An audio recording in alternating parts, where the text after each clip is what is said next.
बिस्मिल्लाहिर्रहमानिर्रहीम। नाज़रीन, मैं हूं अज़मत खान और आप देख रहे हैं प्रोग्राम अज़मतनामा। नाज़रीन, आज हम बात करेंगे मुअव्विनीन हुज्जाज के हवाले से। तकरीबन कोई 20 दिनों के बाद जा कर के रिज़ल्ट NTS ने अनाउंस कर दिया है और लोग अपना अपना रिज़ल्ट अपने रोल नंबर के ज़रिए से मालूम कर रहे हैं। अब सूरत हाल ये है कि टोटल ये जो सिलसिला था ये 100 नंबर थे, जिसमें से 69 नंबर वाले को एलिजिबल करार दिया जा रहा है मोस्टली, और बाज़ जगहों पर 49 और 54 वाले को भी एलिजिबल करार दिया जा रहा है। अब लोगों में कंफ्यूजन है, लोग ये समझ रहे हैं कि ऐसा क्यों है। उसके वाले से भी बात करेंगे और फिर हम ये बात करेंगे कि NTS टेस्ट ही लेट हुआ है और जिसकी वजह से ये अगला जो मामला है फ़िज़िकल टेस्ट का वो तेज़ी के साथ अब आगे बढ़ाना होगा। इसके साथ साथ हम ये बात भी करेंगे कि माजी में किस तरह से सिलसिला होता रहा है मुअव्विनीन के हुज्जाज का, और अब ये सिलसिला किस तरह से आगे चल रहा है, इसमें कमी क्या है, कोताही क्या है और होना क्या चाहिए था। इसके साथ साथ हम ये भी बात करेंगे कि जो लॉ इन्फोर्समेंट एजेंसीज़ हैं और फोर्सेस हैं, पुलिस है, 1122 है, इस तरह के जो इदारे हैं वो ऑलरेडी मुनज़्ज़म इदारे हैं और इस हवाले से कि उनमें ट्रांसफ़र पोस्टिंग होती है। अब एक शख्स ने अप्लाई किया और उसका ट्रांसफ़र हो गया किसी दूसरी जगह पर, तो उसके लिए फिर मुश्किल हो जाता है कि वो पहले वाली जिस जगह से उसने भेजे थे फॉर्म, उस जगह के मुनासबत से जाकर के टेस्ट देगा। इस तरह के भी बहुत सारे मसाइल हैं कि लोग कराची में थे और वहाँ से गवादर ट्रांसफ़र हो गई, तो गवादर से फिर वो टेस्ट देने के लिए कराची आए, ऐसी मिसालें भी मौजूद हैं। और ख़ुसूसन जो सिविलियंस हैं इनके लिए मेरिट और तरीक़ाकार और होना चाहिए और सिविलियन के लिए, इस पर बात करेंगे। इसके अलावा भी हम दीगर बहुत सारी चीज़ों को इस आज के व्लॉग में कवर करेंगे। सबसे पहले हम ये बताते हैं आपको कि ये जो टेस्ट हुआ था इसमें मोस्टली लोग जो ये कह रहे हैं कि 69 हैं उनके और वो एलिजिबल हैं फ़िज़िकल टेस्ट के लिए, और सबको इनफरादी रिज़ल्ट शो हो रहा है, जबकि होना ये भी चाहिए था कि पूरी कंपाइल एक रिपोर्ट हो जाती और लोगों की ये कन्फ्यूजन दूर हो जाती कि किसका मेरिट क्या बन रहा है, और उसके लास्ट में जाकर के लिख दिया जाता कि इस सूबे में टोटल इतने लोग थे और उनमें से इतने लोगों को सिलेक्ट किया गया है, टॉप्स के ये लोग हैं और इनको अब फ़िज़िकल टेस्ट में ले जाया गया ताकि लोगों की कन्फ्यूजन दूर हो जाती। अब सूरत हाल ये है कि बाज़ लोग ये भी कह रहे हैं कि यार 40% पे लोग पास हो जाते हैं और ये कौन सा टेस्ट है कि ये इस पे रखा गया है। ऐसा नहीं है, ऐसा इसलिए नहीं है कि बाज़ जगहों पे कोटा जो है वो मखसूस है किसी सूबे का कि इतने फ़ीसद कोटा है, दूसरे सूबे का कोटा उस सूबे के हिसाब से है, तो उसका मेरिट भी अप एंड डाउन इसी तरह हो रहा है कि किसी सूबे में कोटा क्या था। अब जिस तरह से 30% कोटा जो है इस टोटल सिनेरियो में, टोटल सिलसिले में वो रखा गया है फोर्सेस का और पुलिस का 1122 का। अब आप फोर्सेस के, अब ज़ाहिर लोग कम होंगे, अगर इस 1 लाख लोग थे तो 1 लाख लोगों में 20,000 लोग जो होंगे वो फोर्सेस के होंगे, तो फोर्सेस के 30% लोग जो हैं अब 1 लाख में से 30,000 हो गए, यानी कि 30% ये हो गए। अब ये जो लोग थे ये कम थे, इनका मेरिट उसी हिसाब से बनेगा। इनके किसी बंदे ने अगर 50 नंबर भी ले लिए तो उसका मेरिट 54 वाले के हिसाब से ठीक है। दूसरी तरफ चूँकि लोग ज़्यादा हैं सिविलियन के, उनका मेरिट इसलिए ज़्यादा नंबर पे जा कर के बन रहा है। एक चीज़ तो ये समझने की है। दूसरा ये है कि इसमें एक दूसरा ऑप्शन है रिपीटर्स का। अब रिपीटर्स को भी तरजीह दी गई है, उनके भी नंबर अगर कम होंगे तो रिपीटर का चूँकि कोटा है और रिपीटर के नंबर कम होंगे तो वो एलिजिबल करार पाएगा। इसलिए कन्फ्यूजन होगी कि एक शख्स जिसने 69 नंबर लिए हैं वो एलिजिबल है और दूसरी तरफ 54 वाला भी एलिजिबल है, तो 54 वाला या तो फोर्सेस का बंदा है या तो वो फिर बंदा है रिपीटर है। तो ये कन्फ्यूजन भी अपनी आप दूर कर लें। और फिर इसके अलावा चूँकि सूबाई कोटा जो था वो ओपन मेरिट का कोटा था और उसमें बहुत ज़्यादा लोग होते हैं, तो इसलिए टॉपर्स को अब फ़िज़िकल टेस्ट में बुलाया जाएगा। ये भी कन्फ्यूजन दूर कर ली जाए, ये कोई इतनी अनहोनी बात नहीं है। जो कि पहले ये होता था कि डिपार्टमेंट में घपले होते थे और सिफारशी कल्चर होता था, अब वो नहीं है। अब ये जो मेरिट सिलसिला शुरू हुआ है इसमें कम से कम वो वाला अंसर जो है वो ख़त्म हो गया है, ये एक बेहतरीन अमल है। अब दूसरी तरफ आते हैं कि ये जो टेस्ट हुआ, इसमें जो सवालात रखे गए, उसमें एक बड़ी गलती शायद ये की गई कि साइकोलॉजी के वाले से जो उसमें नंबर शामिल किए गए वो 50 नंबर थे। और किसी भी टेस्ट में कभी भी जो साइकोलॉजिकल हवाले से जो मालूमात दी जाती हैं या सिलसिला किया जाता है वो इंटरव्यू में किया जाता है, और इंटरव्यू में बाकायदा एक साइकोलॉजिस्ट बैठा होता है जो इस चीज़ का अंदाज़ा लगा रहा होता है कि इस बंदे की साइकोलॉजी फिटनेस कितनी है और कितनी नहीं है, ये चीज़ों को कितनी देर में पिक कर रहा है और कितनी राइट डायरेक्शन में ये पिक कर रहा है चीज़ों को। ये वो साइकोलॉजिस्ट बैठ करके अंदाज़ा लगा रहा होता है, फिर वो अपनी मार्किंग करता है। अब यहाँ पे ये किया कि यहाँ पर आपने जो है वो 30 नंबर रख लिए, जर्नल क्वेश्चन रख लिए, जिसमें से 10 नंबर आपने अंग्रेज़ी के रखे और 10 नंबर हज से मुतल्लिक मालूमात के रखे। यानी कि जिस मामले के लिए ही ये सारा कुछ हो रहा है उसको आपने 10 नंबर दिए। अंग्रेज़ी किसी शख्स की बहुत अच्छी है, उसको हज के बारे में नहीं पता, तो उसने अंग्रेज़ी का क्या अचार डालना है वहाँ पे।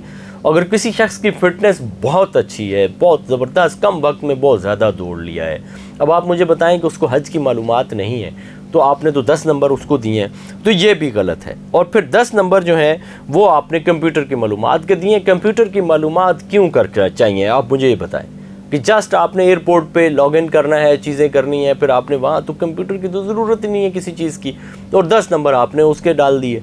ये भी खैर ये भी गलती है, ये भी नहीं होना चाहिए था।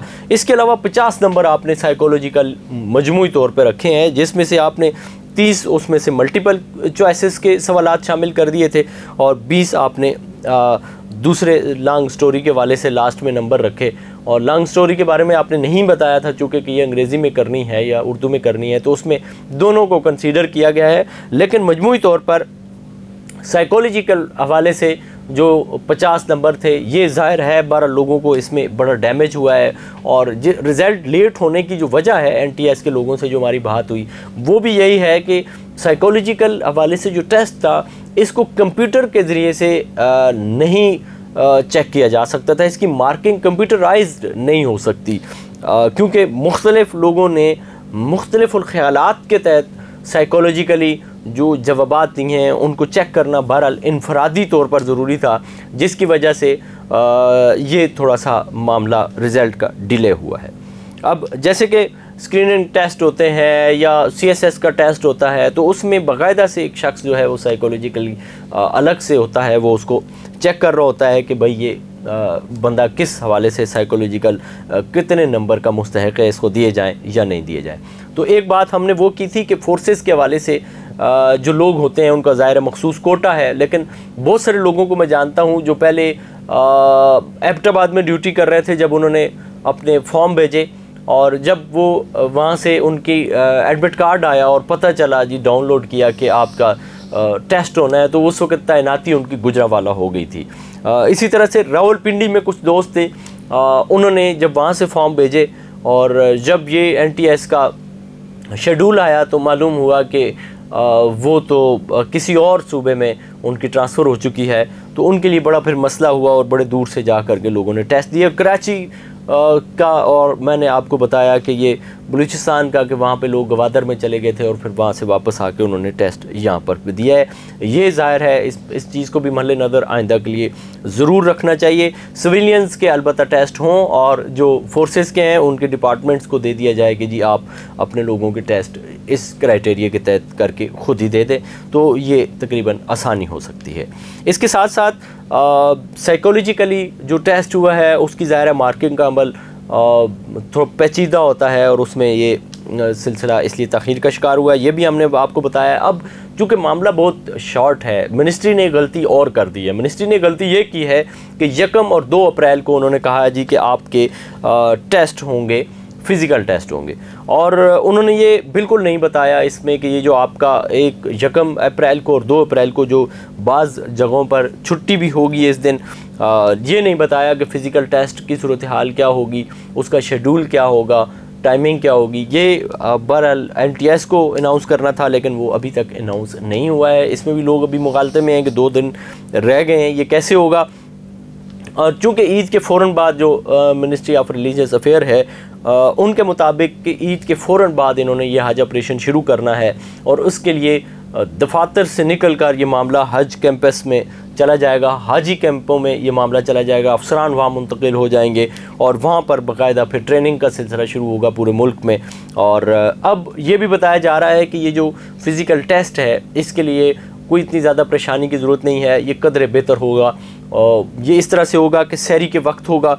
और इसके लिए टोटल इन्होंने 5 किलोमीटर जो रनिंग एरिया है वो रखा है और उसके लिए टाइमिंग इन्होंने बड़ी ज़बरदस्त दी है। 45 मिनट में आपने 5 किलोमीटर का एरिया तय करना है और उसमें जो फोर्सेस के लोग हैं, पुलिस के लोग हैं, 112 के लोग हैं, उनके लिए ये है कि वो ज़ाहिर है वॉक करेंगे, वो वॉक करके ये अपना माइल्स तय करेंगे और जो सिविलियंस हैं वो ज़ाहिर है जॉगिंग के ज़रिए और फिर दौड़ करके रनिंग में ये अपना मरहला तय करेंगे।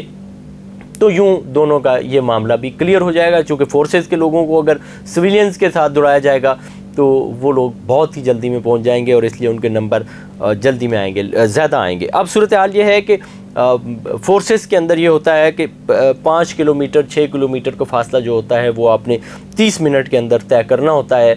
तो उनकी ट्रेनिंग आप अंदाज़ा करेंगे कितनी तेज़ी से होगी कि वो 45 मिनट का फासला तो फिर उनके लिए कोई प्रॉब्लम ही नहीं है। और फिर है भी 5 किलोमीटर, वो 6 किलोमीटर जो है वो आधे घंटे में मार्जिन देते हैं, आधे घंटे में जाने के लिए, तो उनके लिए तो प्रॉब्लम नहीं होगा। इसलिए यहाँ पे भी फासला और टाइमिंग बहुत अच्छी रखी है इन्होंने और सहरी का वक्त भी दिया है, इसके लिए भी कोई प्रॉब्लम नहीं होगी। सुबह सवेरे होता है, आराम से इसको भी अचीव किया जा सकता है। अब चूँकि मामला ये है कि हज जो ऑपरेशन है ये इसकी तैयारियां और सारा सिलसिला ये दिसंबर में शुरू कर दिया जाता है ताकि कम्प्लीटली इसको अपने टाइम पे पूरा कर लिया जाए।